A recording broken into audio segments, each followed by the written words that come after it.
Shalom, shalom frères et sœurs en Christ et bienvenue à la Rhapsodie du mardi 10 mai 2022. Rhapsodie écrite par le pasteur Christo Yakilome et la lecture vous est offerte par les vérités de l'évangile. Le thème d'aujourd'hui est le pouvoir d'un ardent désir. Et le verset de Jérémie 29, verset 13 à 14 qui dit « Vous me chercherez et vous me trouverez.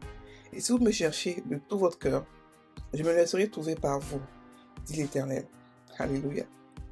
Le pasteur Christ dit « Dieu n'ignore jamais un ardent désir. Un ardent désir de le connaître, de marcher avec lui et de faire sa volonté. » Cet ardent désir engendre un appétit insatiable pour la prière. C'est ce que nous sous-entendons parfois lorsque nous disons l'esprit de prière. C'est emparé de quelqu'un. Cela signifie que le Saint-Esprit a fait venir une atmosphère imposante et influente de prière sur votre cœur. Lorsque cela arrive, la prière devient tout ce que vous faites et tout ce à quoi vous pensez. Cette influence pourrait demeurer sur vous pendant une longue période. Cependant, ceci n'est pas quelque chose qui arrive tout simplement quand Dieu le décide. Au contraire, c'est quelque chose que vous évitez par un désir. La Bible dit qu'il satisfait l'âme assoiffée. Et cela est de Psaume 107, verset 9. Lorsque vous entamez cette communion de prière, il faudra pas longtemps pour que cet esprit d'intercession survienne sur vous et vous remarquerez que vous êtes constamment en train de prier.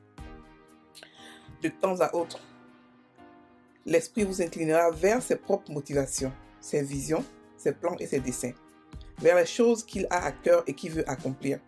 Il va s'exprimer à travers vous dans la prière. Voici quelque chose qui devrait être évident dans la vie de tout chrétien. Un ardent désir pour le Seigneur, pour sa parole et son influence dans votre vie. Lorsque vous l'avez, vous pouvez facilement influencer ceux qui vous entourent avec cela. Alors cultivez-le. Tout comme David, attisez votre cœur pour avoir un ardent désir et maintenir votre zèle, amour et passion pour le Seigneur en tout temps. David, inspiré par un ardent désir pour le Seigneur, a dit « Ô Dieu, tu es mon Dieu et je te cherche. Mon âme a soif de toi. Mon corps soupire après toi, dans une terre aride, desséchée, sans eau. » Et cela est de Psaume 63, verset 1. Alléluia. Fait de la Rhapsodie. Ici, le pasteur nous parle d'un ardent désir pour prier.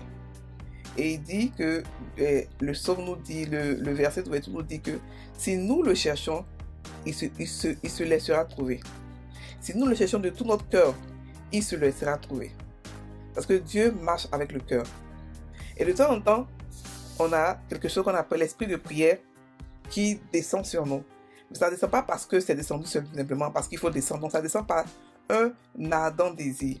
Ça descend par le fait que tu as envie, c'est-à-dire que tu as envie de connaître Dieu. Tu as un appétit pour la parole de Dieu. Tu as un appétit pour la prière. Tu as un appétit pour quelque chose de différent dans ta vie. Tu te poses des questions. Tu veux savoir. Donc Dieu te met sur toi cet esprit de prière-là qui fait que tu es tout le temps en train de prier. Tu veux tout le temps être en intimité avec Dieu. Tu veux tout le temps être seul avec Dieu pour prier. Et Dieu le Saint-Esprit, souvent t'inspire à prier, à étudier sa parole, à adorer, à faire plein de choses. Et pendant ce temps d'intimité-là, il y a beaucoup de choses qui se passent. Il peut y avoir des révélations qui se passent, il peut y avoir des choses extraordinaires, des relations, des choses en tout cas extraordinaires que Dieu te dit.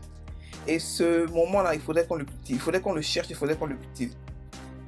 C'est quelque chose qui vient par désir. Et lorsqu'il vient, la plupart du temps, vous priez beaucoup, vous intercédez beaucoup pour des gens, pas forcément pour vous, mais il dirige aussi son propre agenda sur vous. C'est-à-dire qu'il vous permet de prier, il vous permet de prier pour ses motivations à lui, mais qui sont forcément connectées avec vous, pour ses visions, pour vos plans, pour vos visions, pour le futur, pour vos enfants, pour votre famille, pour des choses extraordinaires qu'il veut accomplir au travers de vous.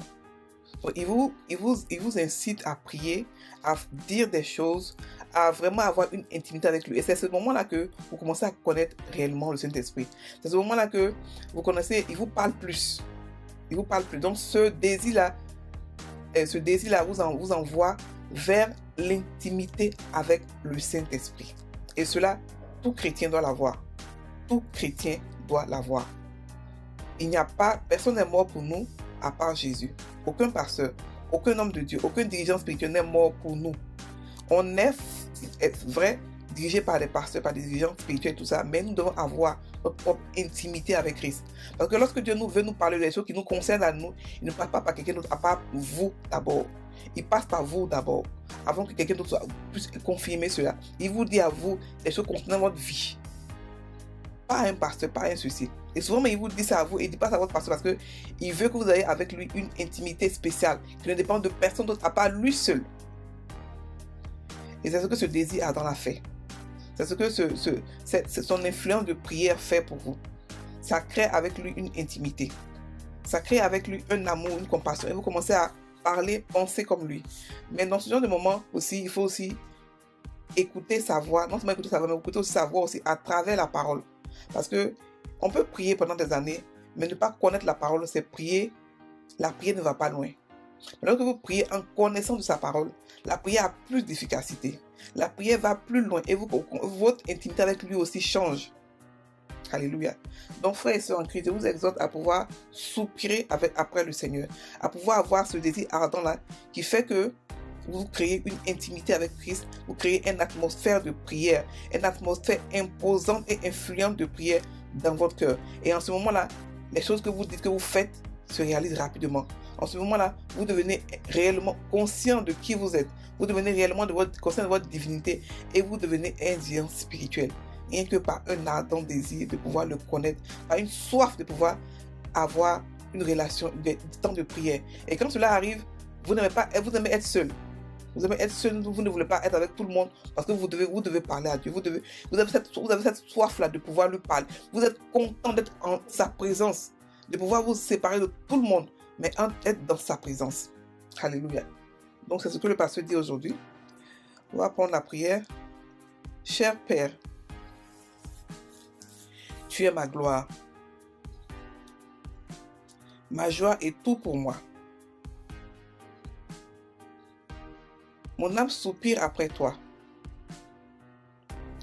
Beaucoup plus qu'une biche soupire après les ruisseaux. Merci pour ta gloire dans ma vie. Mon désir est de te connaître davantage et de faire ta volonté. En accomplissant ta volonté parfaite me concernant. Au nom de Jésus. Amen. Frères et sœurs en Christ, passez une très bonne journée. Soyez bénis.